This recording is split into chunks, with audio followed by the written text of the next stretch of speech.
నేను అప్పుడే చెప్పాను కదమ్మా, అబద్ధాలాడి మోసం చేస్తారని. ఈ విధంగా అబద్ధాలు చెప్పి మమ్మల్ని మోసం చేయడం వల్ల గవర్నమెంట్కి ఏంటి సార్ లాభం?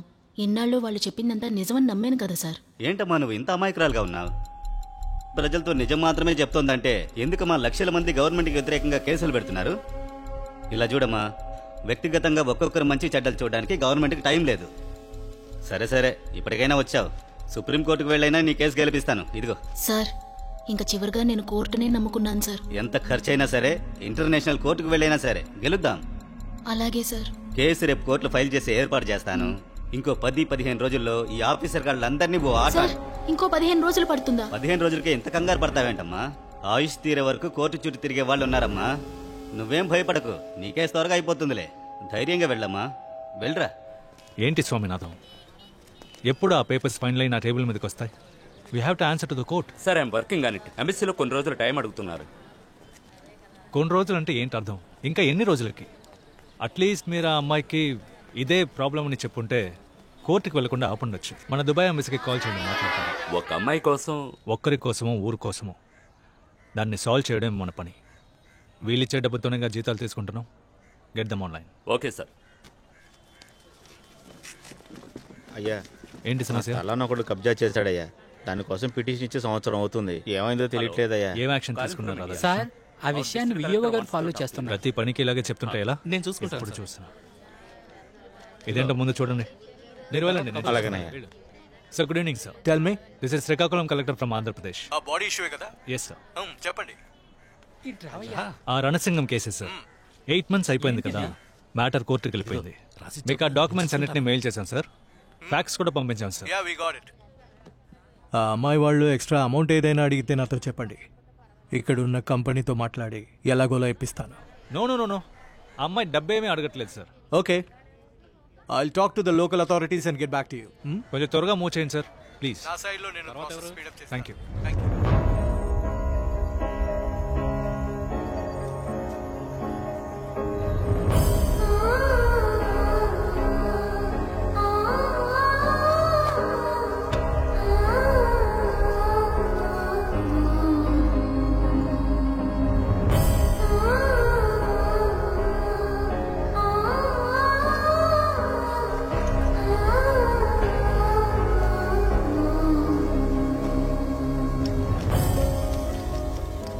ఆరోగ్యం బాగోలేదు కదా, ఎందుకు పనిలో కడుతున్నావు? నా మనవరాలు గౌరీ ₹1 చాక్లెట్ అడిగింది. అది కూడా కొనివ్వలేని గతి పట్టిందయ్యా నాకు. గతి పట్టింది. ఇంట్లో 3 ఆడవాళ్లు మండు టెండలో పనిచేస్తున్నారు. నేను తేరగా తిని కూర్చోవడం ఏమైనా బాగుంటుందా?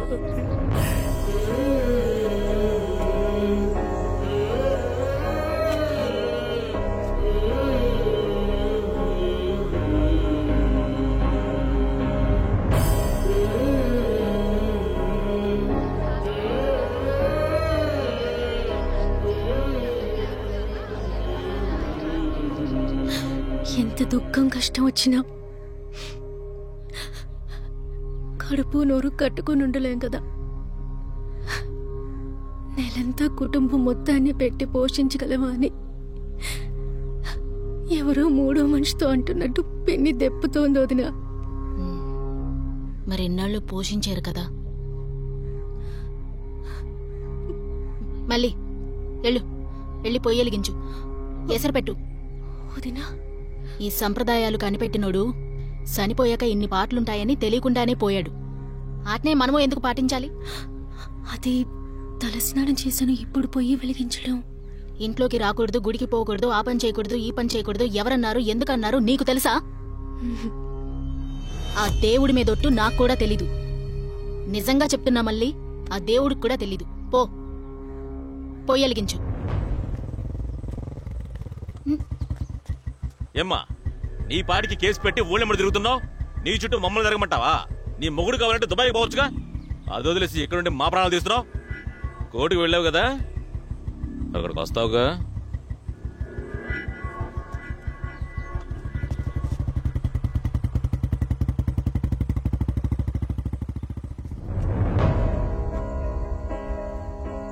నేను కట్టిన తాళి నీ మెళ్ళో ఉందిగా, నీ పేరుని నా చేతి మీద పచ్చబొట్టేయించుకున్నా. ఎవరికైనా చేయించేటప్పుడు ఇది ఎవరి పేరుని అడుగుతున్నారు? నేను మై వైఫ్ అని చెప్తున్నా.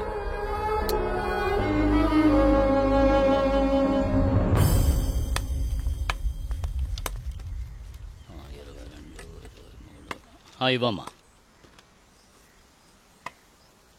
అయ్యా, నా మనవరాల పేరు కొంచెం రాసుకోండి అయ్యా. మనవరాల పేరేంటమ్మా? గౌరీ, వయసు? 2 ఏళ్ళు. బర్త్ సర్టిఫికెట్, ఆధార్ కార్డు తీసుకురామ్మా. ఏడాదికి సంపాదన ఎంతమ్మా? మిమ్మల్ని అడుగుతున్నా, ఏడాదికి సంపాదన ఎంత? అయ్యా, కూలి పని చేసి బతుకుతున్నాం, మీరే ఎంతో కొంత రాసుకోండి అయ్యా. ఏంటి మేమే రాసుకోవాలా? మీ ఇంట్లో ఎవరు బయటికి వెళ్ళి సంపాదించట్లేదా? అబద్ధం చెప్పినా అతికినట్టు చెప్పాలి. కాదండి, అన్నయ్య దుబాయ్కి వెళ్ళాడండి. ఓ, విదేశాల్లో పనిచేయడానికి వెళ్ళాడా? అయితే ఆ విషయం దాచేసి పేదలకు దొరకాల్సిన సౌకర్యాలన్నీ మీరు అనుభవిస్తున్నారా? చట్ట ప్రకారం మీకు గులాబీ రంగు కార్డే ఉండాలి, కానీ తెల్ల కార్డు పెట్టుకుని ఎన్నాళ్ళు సరుకులు దోచుకున్నారా? కార్డు క్యాన్సిల్ చేస్తే ఏం చేస్తారు? లేదండి, మేము కోరుండి ఏం దాచలేదు. పుట్టిన బిడ్డ పేరు చేర్చమని చెప్పడం తెలుసు, అన్నయ్య విదేశాల్లో ఉన్నాడని చెప్పడం తెలీదా? ఈ పక్కన ఉన్న ఇల్లు ఎవరిది? మీదేగా. కొత్త ఇల్లు కట్టుకోవడం తెలుసు, కానీ గవర్నమెంట్ మోసం చేయడం తప్పని తెలీదా? నోర్మయ్యా, ఏంటి వాగుతున్నావు? ఏ గవర్నమెంట్, దేని గవర్నమెంట్, ఎవరు గవర్నమెంట్? నువ్వు ఇచ్చే ఉచిత బియ్యంతోనే నేను కాపురం చేస్తున్నాను అనుకుంటున్నావా, లేదా నువ్వు సంపాదించి నాకు బిచ్చ వేస్తున్నావా? చెప్పోయా. నేరమని రెచ్చిపోతున్నావు. మీ రేషన్ కొట్టు ద్వారా ఇచ్చే బియ్యం పప్పు ఎల్ల కరెక్ట్ గా వచ్చేస్తున్నాయా? వాటిని దొంగతనంగా అమ్ముకుని మీరే తింటున్నారు. నువ్విచ్చే ఆ పుచ్చిపోయిన బియ్యంతో నా కడుపు నింపుకోవడం కంటే నేను చచ్చిపోవడం మేలయ్యా. ఏమన్నా మాది దేశమే కాదని రాసుకోపో. ఇక్కడ ఏ దిక్కు లేకుండానే గవర్నమెంట్ అధికారిని కత్తి చూపించి బెదిరిస్తావా? నీ గురించి పోలీసులు కంప్లైంట్ చేసి మిమ్మల్ని లోపల వేయలేదు. రే బట్టతల, ఇంకో మాట మాట్లాడేవో నేనే నిన్ను నరికి జైలుకి పోతా. గవర్నమెంట్ పవర్ చూపిస్తాను. ఇలా చూడమ్మా, వాళ్ళతో ఎందుకమ్మా మన గొడవలు? లోపలికి వెళ్ళండి.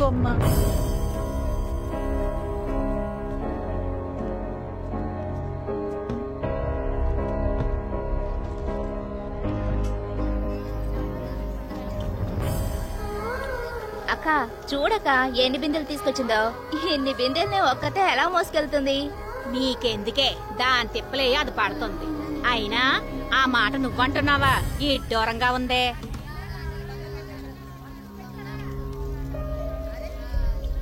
ఏం సీతాలు, రణసింగ అన్న గురించి ఏమైనా తెలిసిందా? అక్క నేను 2 బిందెలు పట్టుకుని వెళ్తాను అక్క, ఇంట్లో బోల్డ్ పను. మేము అన్ని పనులు వదులుకొని తెలిసే రాత్రి 1 గంటకి ఏం పను? నేను పెళ్లి చేసుకుని 2 పిల్లల్ని కన్నదాన్ని. ఇక్కడ ఉన్న వాళ్ళందరూ పనులు చేసుకొని వచ్చిన వాళ్ళే. నీ నాటకాలు నాకు తెలిసే. అయినా నీకు మాత్రమే పెళ్ళయిందా ఏంటి? నీ సంగతి ఇక్కడ ఉన్న వాళ్ళందరికీ తెలుసు. ఏయ్, నేను చెప్పిన దానిలో ఏమైనా తప్పు ఉందంటే నువ్వే కదా అన్నావు. నీళ్లు పట్టుకుని వెళ్తానండి.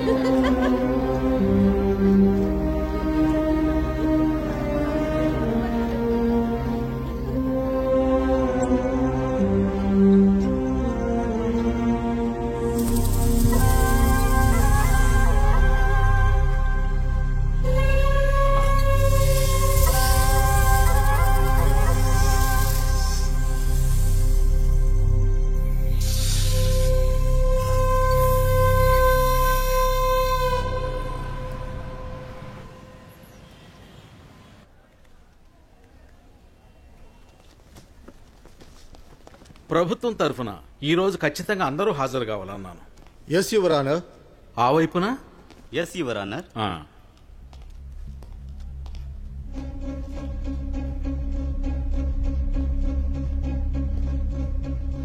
నమస్కారం. ఇంత ఆలస్యం అవడానికి కారణం ఏంటి కలెక్టర్? ఆయన నేరస్తుడనే అనుకుందాం. అంత్యక్రియలు చేయకుండా ఆపడం మీకు న్యాయం అనిపిస్తుందా చెప్పండి. యువర్ ఆనర్, ఏ పౌరుడి ప్రధాన హక్కుల్ని అపహరించాలనేది గవర్నమెంట్ ఉద్దేశం కాదు. దుబాయ్ గవర్నమెంట్ ఈ బాడీకి సంబంధించిన కొట్లాట కేసు ప్రాథమిక దశలో ఉన్నందువల్ల వాళ్ళు ఇంకొంచెం టైం అడుగుతున్నారు.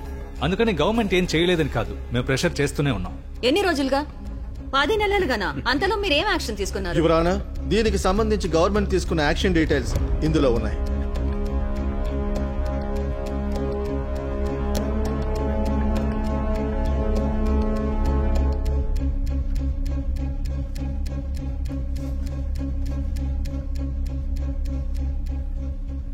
నా హస్బెండ్ బాడీని తిరిగి నాకు అప్పగించండి ఆవిడ ఈ కోర్టులో కేసు ఫైల్ చేసిన తరువాత రణసింగం మీద 6 కేసులు ఫైల్ చేశామని మీరు అంటున్నారు. ఇన్నాళ్ళు ఏ కేసు మీద మీరు ఎందుకు యాక్షన్ తీసుకోలేదు? అయ్యా నీళ్లు కావాలని పోరాడారయ్యా.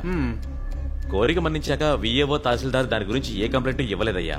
అందువల్ల కేసు ప్రొసీడ్ అవ్వకుండా పెండింగ్ లోనే ఉందయ్యా. రణసింగాన్ని మీరే విదేశాలకు పంపించారా?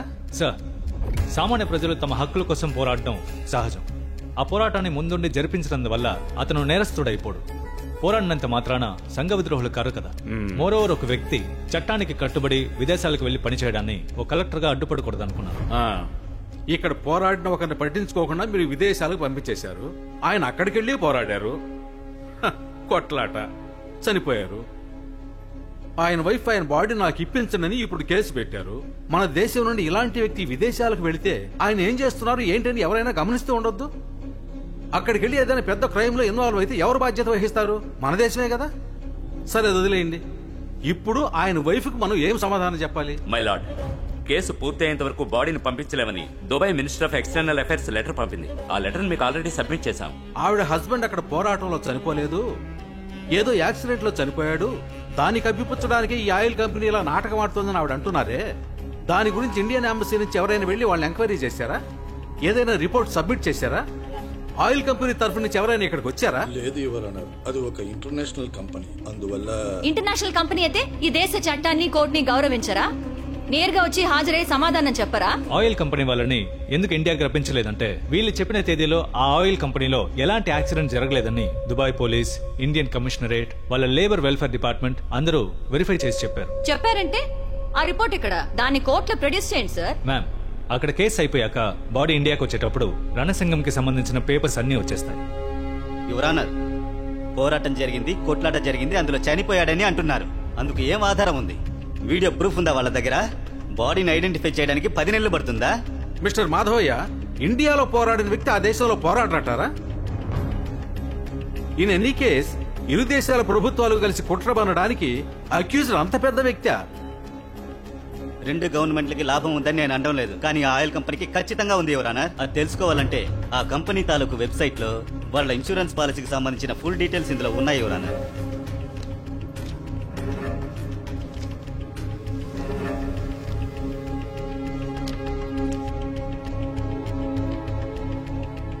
దీన్ని ఒకసారి చూడండి మేడం.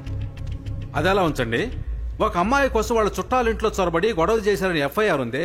అదేంటి సమాజ సేవ? అది జోడించబడిన కేసే యువరానర్. దానికి సంబంధించిన వాళ్ళు ఇక్కడ ఉన్నారు. మీరు గనక అనుమతిస్తే ఆ అమ్మాయిని ఇక్కడికి పిలిచి ఆవిడని విచారించాల్సిన అవసరం లేదు. ఎందుకంటే ఆవిడకి ఈ కేసుకి ఏ సంబంధం లేదు.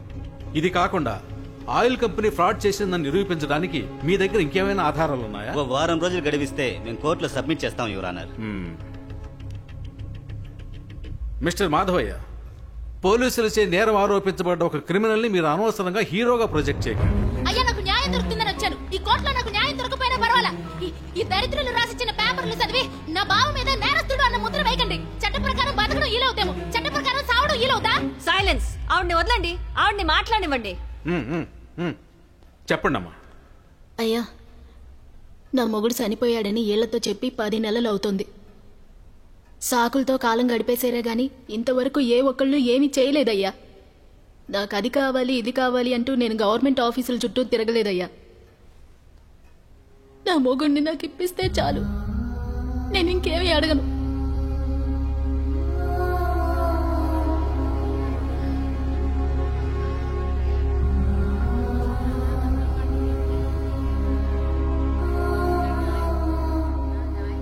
Judgement reserved.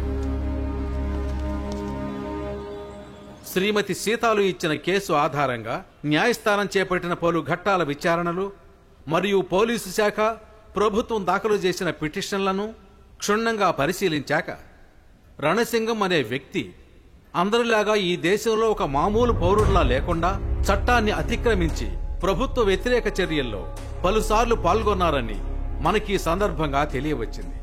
ఇటువంటి ఒక వ్యక్తి విదేశాలకు ఉద్యోగానికి వెళ్లిన తరువాత అక్కడ ఎలా ప్రవర్తించి ఉంటారనే ప్రభుత్వం మనకు ఇచ్చిన సూచనలతో మనం చాలా స్పష్టంగా అర్థం చేసుకోగలుగుతున్నాం. పైగా పిటిషనర్ పేర్కొన్నట్టు ఆ ఆయిల్ కంపెనీలో యాక్సిడెంట్ జరిగిందని ఆధారపూర్వకంగా నిరూపణ కాలేదు.